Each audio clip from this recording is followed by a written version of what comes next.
Good afternoon, everybody. How are we? It's getting near sleepy time. James and I did not collude in our presentations in any way, shape or form, but you'll see some similarities and parallels as we go through them. That's me up there, Detective Inspector Eamonn Keane, been responsible for the management of cyber investigations, digital forensic investigations in Scotland for Police Scotland for the last number of years, and also for national cybercrime investigations. So that's involved in certain going to the likes of Shetland in Yale to arrest Jake Davis as part of the anonymous intrusion, right through to some of the present day challenges we have around paedophilia and all sorts of things.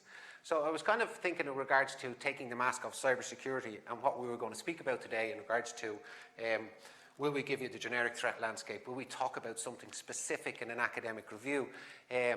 I was going to talk about a recent coursework paper I submitted as part of my MSc I'm doing at Edinburgh Napier on web application attacks, and talking about James just mentioned the OWASP top 10, and has there been any recent changes? Actually, just did a paper on external entities, and no, that's boring. I'm not really comfortable with that. That's highly technical and you'll all be asleep. So I want to talk about Scotland, and I want to talk about, I've been part of the cybersecurity scene for the last 10 years with Edinburgh Napier and the Scottish Business Resilience Centre, Scottish Government, Scotland IS, and I wanted to talk about some of the good things that are going on. Can Scotland be a world leader in cybersecurity? And some of the traction we're getting at the moment and the international look-in is quite significant. You'll hear the Irish accent, and sometimes actually I give out to the Scots in regards to we're not very good at promoting what's good in Scotland. So over the next 15 minutes, I'm just going to whiz through some of the activity we have on a national scale in regards to protecting this landscape that we're spoken about. So I'm currently on secondment to the Scottish Business Resilience. Resilience is the word, really. And you know, James spoke about prevention, Stuart Wallet Services, protecting key data. Data is the new oil. But let's go back to basics. So I'm in charge of cyber services within the SBRC, head of cyber, and we supply the other areas of business that makes us an attractive model that is being looked at overseas. Has the landscape changed much in the last 5 years, 10 years? For me, at the coalface of investigations, working with the various law enforcement international institutions, I don't think so. The NCA we work very closely with, and that's their recent cyber threat to UK business. The NCA National Strategic Assessment only produced in the last 2 weeks, and there's one from industry for Symantec. James mentioned the IOCTA one. And the goalposts haven't changed much in regards to who's out there and who's doing what. And for me, you know, I use that slide, the usual suspects, but social engineering, hacking, ransomware, James spoke extensively about, phishing and malware. And it hasn't really changed much. And that's what's been reported to law enforcement within the UK. What concerns me more is what's not being reported. And that's a challenge for us into trying to encourage other people, more people in regards to reporting cybercrime. And on the issue of non-reporting, I do fully accept the argument in regards to if that's an international crime gang from another jurisdiction launching some botneted activity through some bulletproof hosting services, what chances have PC plot of catching and identifying those individuals? And I'll show you some of the examples of some of the more proactive and aggressive initiatives that we're using in regards to honeypot, sucking the badness out of the internet and targeting international crime gangs. Make no mistake about it, this is where it's going to go. Data is the new oil. Acquisitive crime, 54% of acquisitive crime is now committed online, and that will continue to grow. And what are we doing in Scotland about it? And some of the issues highlighted earlier on, this was a classic in regards to Maersk, WannaCry, formed out of Eternal Blue, something that's been around for years, seen 8 years ago, 9 years ago in the banking Trojan configure. So it's these horrible pieces of malware kind of reinventing themselves. Maersk and NotPetya, was it of unintended consequences? And I think that's the vulnerability. And, you know, James spoke about 45,000 machines. It's not like that we can go back down to PC World and just buy 45,000 boxes. You know, it was a huge, huge hit for Maersk. Could that happen in Scotland? Yes. Absolutely. And what about our critical national infrastructure? How safe are we there? How safe are we with the Internet of Things when lots of our silvery stuff that's being produced has that default password? So, you know, back to basics for me. And what we're seeing at the moment is okay, there's a little bit of technical competence around the construction of the email. Okay, spoofing the email header, spoofing the website address, but business email compromise is on the rise. And we have organised criminality looking at you. If you're a key position within an organisation, they are looking at your LinkedIn profile. They're looking at your Facebook profile. They're looking at your digital footprint. They're harvesting that data for that Friday afternoon attack when they will try and send some email that they may have identified through your topology, the content of that email. And this is some of the kind of the lecture inputs we give to businesses. So moving on, and then I suppose we've spoken about critical national infrastructure. I've spoken about social media abuse. I've spoken about acquisitive crime. But is it a case that nation states are influencing how we vote? Yes, from the audience. Is it my, well actually, the views I speak about today are my own. But yes, this is kind of scary that if there's a nation state influence in regards to how we elect the most powerful man in the world. You know, how bad is the North Korean threat? Was the UK exposes Russian cyber attacks as responsible for the likes of NotPetya? Is this happening? Yeah. Again, I'll let you make your mind up about that. This is the chief exec of a close organisation. We work with the National Cybersecurity Centre, and he's speaking about it's a matter of when, not if. So, will we see the likes of NotPetya and WannaCry? And people always sometimes say to me, Eamonn, Scotland. James put the lovely picture of the Highland Coos. Sleepy Scotland, gorgeous, come see the land of the brave. But yes, it's very much active in our back door. This was a little operation we were involved in with our Croatian colleagues in regards to two very innovative young men selling stressor tools in a dark web environment. Quite ingenious, but a 24/7 backup service if it didn't work, but that was in Glasgow. So we're going to see more of that in regards to what's happening on our streets. And no doubt about it, in regards to organised crime. The organised crime gangs now see that this is more lucrative in regards to if we're sending out hundreds of thousands of emails, the chances of getting some criminal gain from that is much more prevalent, much more lucrative than the importation of multi-kilo amounts of Class A drugs. So I think we will see a major seismic shift in regards to this type of crime. And are we prepared for it? So this is in regards to the good things that are going on in Scotland in regards to are we a centre of excellence? Can we be a centre of excellence? And my argument will be yes. And if we create the right atmosphere in Scotland in regards to innovation, technology, and wallet service is an example of that, and fintech and others, that we can attract some of the big guns in regards to, I think the top 10 companies in the world now are in the technology sector. So if we're creating that atmosphere in Scotland, yes, we can attract them. And it's, again, I suppose Kate Forbes spoke about this morning, and I will compliment the Scottish Government in regards to the action plans. They are great toolkits for going forward. One particularly close to my own heart is the Learning and Skills Action Plan and the work we do there. This is a kind of a wee map of Scotland in regards to some of the activities we have. And again, a little bit more of a federated approach in regards to not operating in silos. Together we are stronger. And that's my challenge out to each of you out there in regards to your sector. How involved are you? How often do you look outside your own sector in regards to cybersecurity? We've got the Tay Cities deal coming up in Dundee, the urban regeneration there, 12 million in regards to cyber to build cyber associated companies. We've got the Glasgow FinTech Hub and the Halo project on the west, and we've got the Edinburgh Cities deal. We're over here in Police Scotland, the Scottish Crime Campus, and we're also linked into London, and we've just established our depot at Linlithgow, at the Oracle, the old Sun Microsystems building. And of course, you know, I don't forget our rural cousins. Don't forget that 80% of our GDP is from a small, medium enterprise. So we need to look after the small man.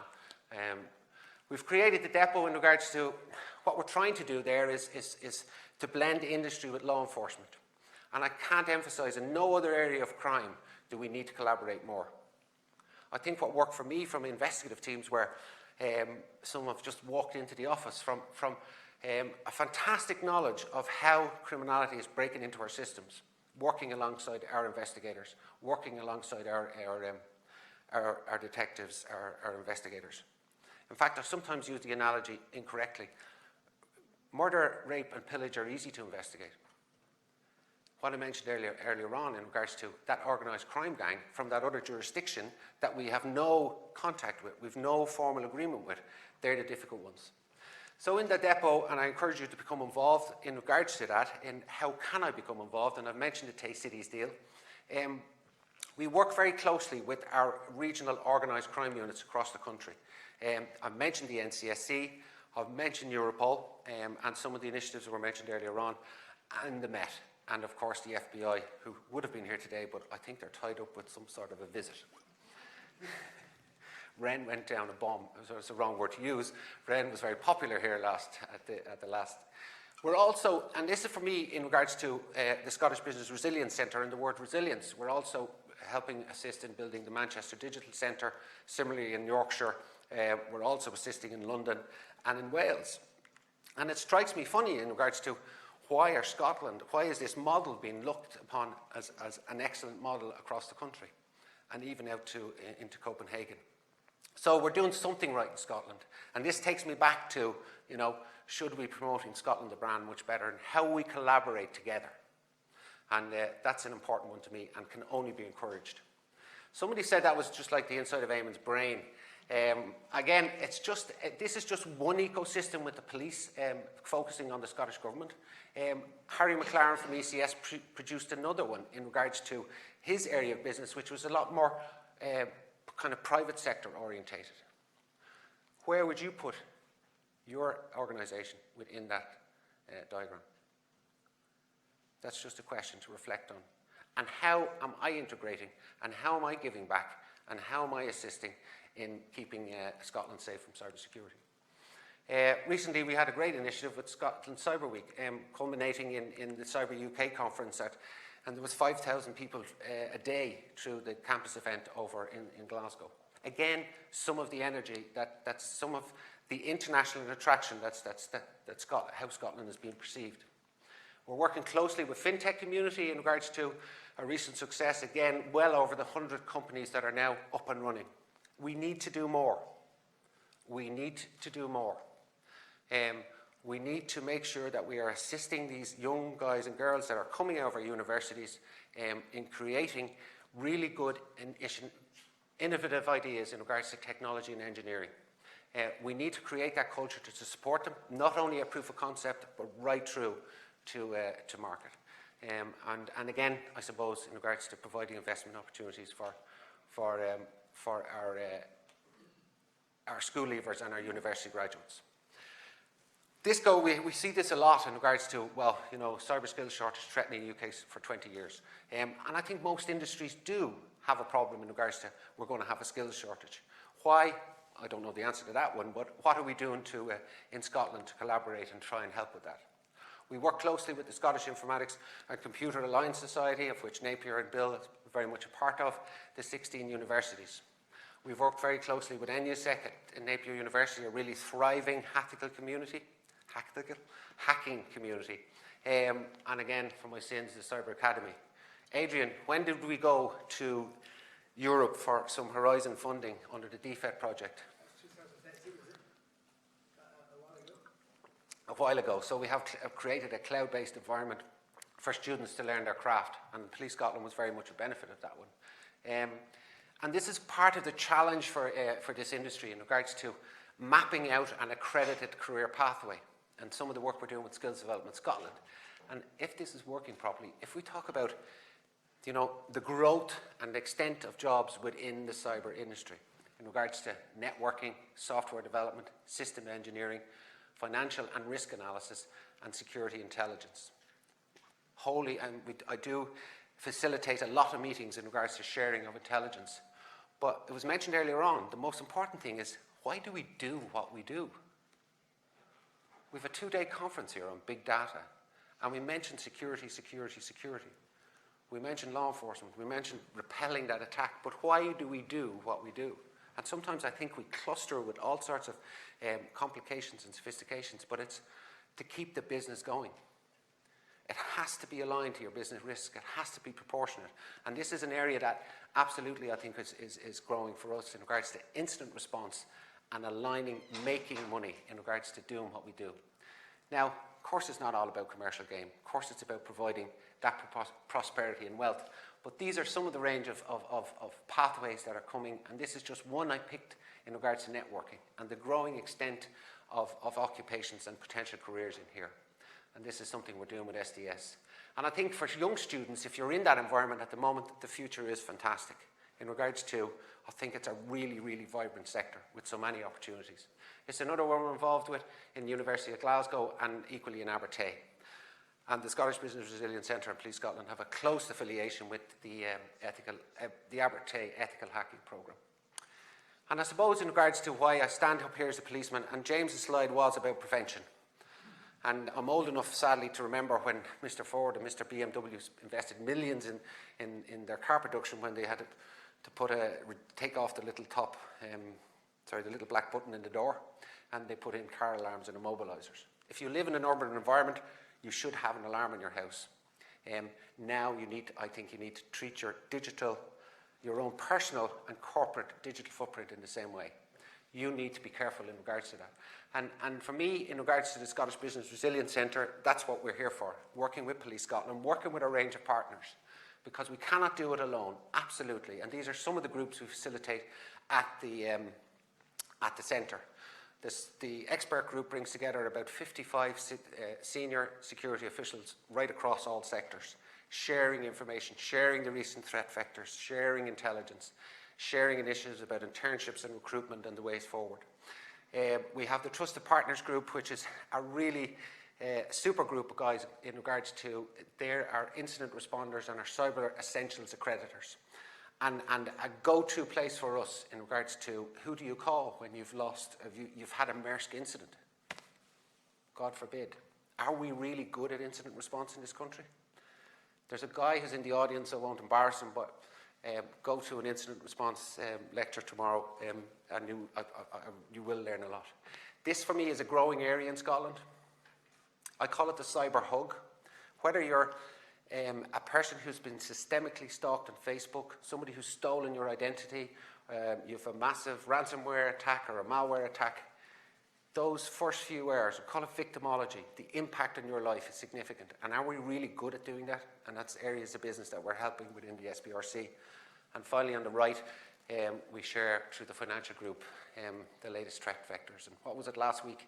I mean, I think there's more frequency now in regards to CVEs coming out. There was an RDP vulnerability, and there was also a SharePoint vulnerability. Do we get that out quick enough to our partners? Other cyber initiatives there, which are pretty extensive. I highlight internships because you're in front of me as an audience of employers. Are we doing enough to contact Napier and the various universities and using our Indigenous talent in regards to these key roles? In fact, cyber apprenticeships right underneath it is equally as important. But then these are some of the initiatives we have. Also, to make you more aware of the National Cybersecurity Centre Board Toolkit, and we're talking about preparation through resilience, through prevention. And this is a really good toolkit that the NCSC have produced. Adaptable to any infrastructure, but some great ideas in regards to how to protect your network. There's also Exercise in a Box, a portal-based exercise CTF type red teaming where you can go on and you can pull down actually injects and various instructions in regards to how to test your company. And I would suggest we talk a good game in regards to cyber resilience, but this is something that could help you, and again, adaptable to most organisations. Cybersecurity challenge we had here, and we're preparing for the Cyber Awards, the great and the good, in regards to what we're doing in Scotland. And even here at the bottom, I'll highlight the Turing testers in regards to some great work that the girls have done out in West Lothian through the university, and now they're giving back to the younger, and to me, an excellent initiative in regards to what the Turing testers, they've moved from high school, and they're now in university going forward. Anybody a member of CISP in the audience? I'm disappointed.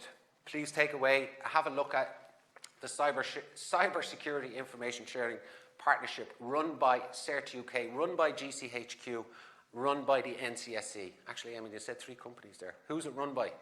It's run by the NCSC, but it's a place we can share on the Skynet node, which is up in front of you in regards to the latest threats that are hitting your organisation. Lots of good stuff on CISP.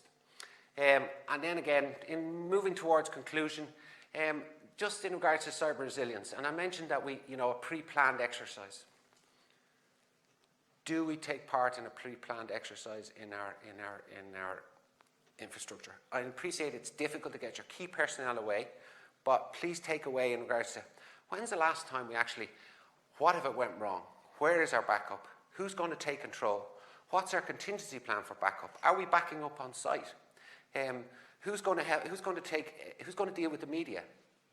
And I refer to kind of Dido Harding here in the TalkTalk incident. And I don't blame Dido Harding. I blame actually our PR people who pushed her out in front of the world's media, not knowing what was going on in our organisation. So have a what if press media statement ready in regards to if that was your company. I could pick on somebody in the audience.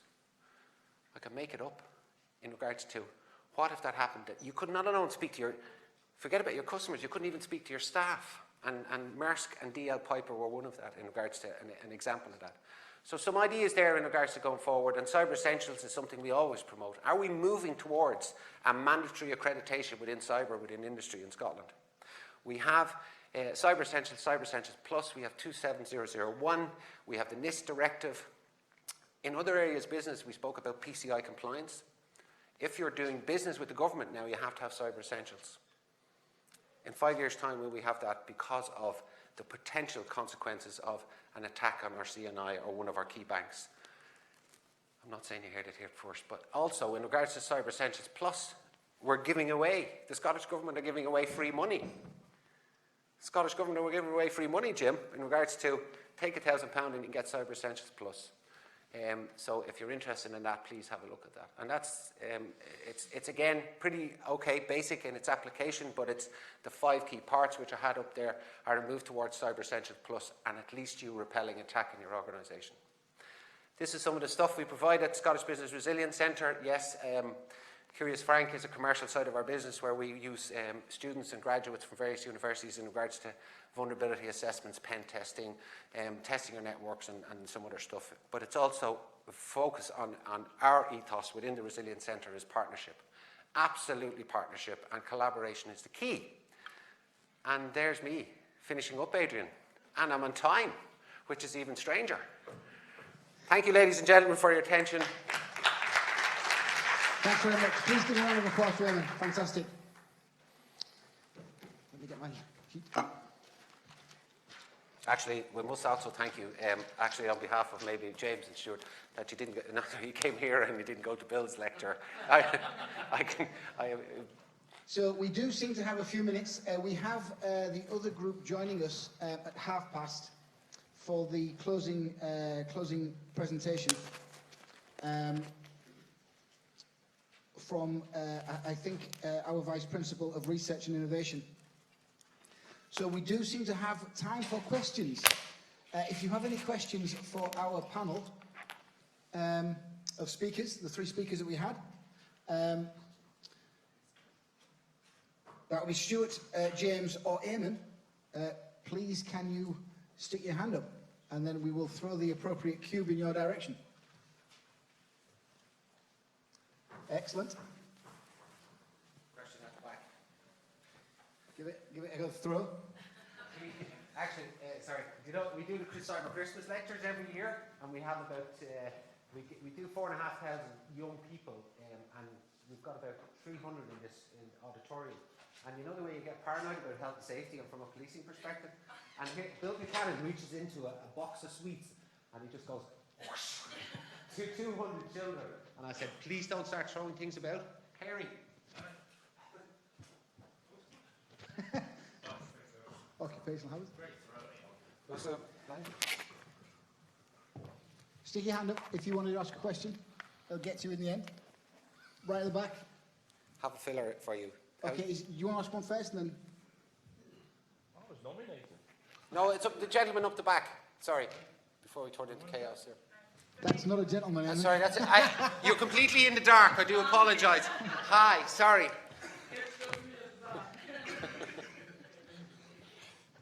You are in the dark, sorry, just so. Hi, thanks for the presentations. I'm Georgina Jameson and Edinburgh Napier University's Knowledge Exchange Manager with a focus on the Industrial Strategy Challenge Funds. Could you comment a little bit, please, on the type of hardware that we might need to just back up all of your software initiatives that you mentioned?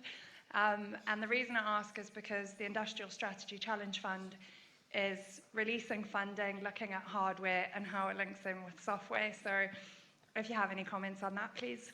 Wow, what a great question.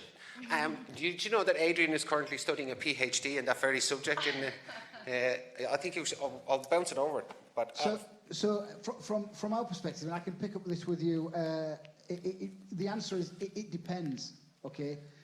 Because it depends on the particular strategy. We have to tie this into, if we're doing it as a university, we have to tie this into our IT strategy. And the real answer is, do we want to push this off into the cloud and run it through those services, or do we want to bring it in-house? Or do we want to do a hybrid, which is do some of each? And so that really is a question, a larger question, because we already have a degree of cyber protection within the university. We're not completely inept at what we do, although it may seem like that at times. But we have a strategy, and I can introduce you to the people within our sister institutions within the university to talk about that. But from a general perspective, the hardware that you would need is really a mixture of what you currently have, because if you bring in new skills, you have to then look at the maturity of your institution and how it's set up. But, you know, there are a larger set of hardware servers, how much volume you would need, what that means in terms of management, the skills to run that. So there is a much larger question on cost and longevity, because this is something that has to go on in perpetuity. It's not something that can fade away. We have to own that as a university. But I'll pass you over to James, so maybe he can enlighten you on some of the other stuff as well from a financial perspective or from a security. Yeah, it does. I think the criticality of your data is a key question you've got to ask yourself. How important is that data to you? And then based on that, what security do you want to put around it? So those are the first questions you need to be asking yourself. Adrian's already alluded to, obviously, sizing, how much data, what's the growth, how much data it's going to be. And as Stuart's already alluded to as well, encryption. By default, everything should be encrypted at rest. But if you potentially, I mean, you could even come speak to Stuart, because he could offer his DLT solution, which was a way of encrypting data. But again, it depends on how quickly you need to access the data as well. There's a whole bunch of questions you need to ask yourself.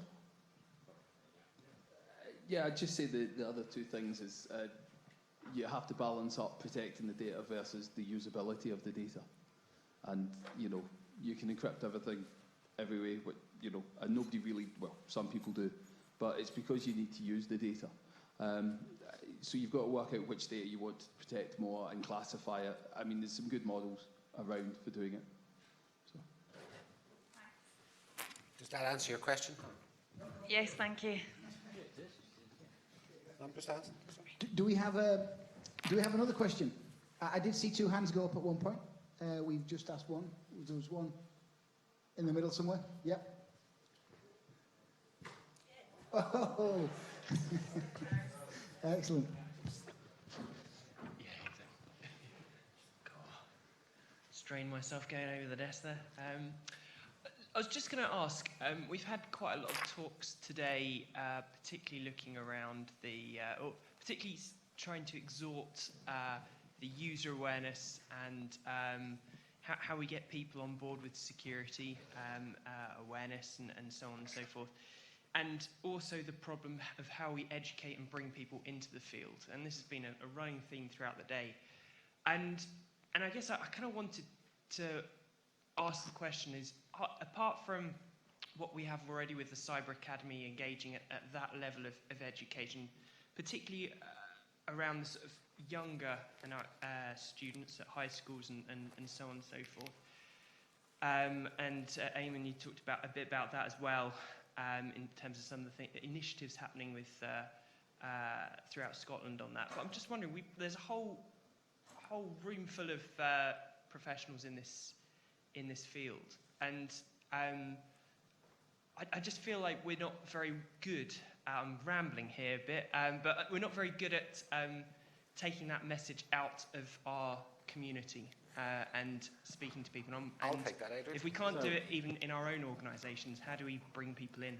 No, a really good point. Rambling, you've just seen it for the last 20 minutes. So what I would say to you is there, you know, in 20 minutes trying to cover the activity that's going across Scotland, and again, it's this, sometimes do we operate in silos, but we are now actually world leaders in the fact that we are offering in our education programme cyber-orientated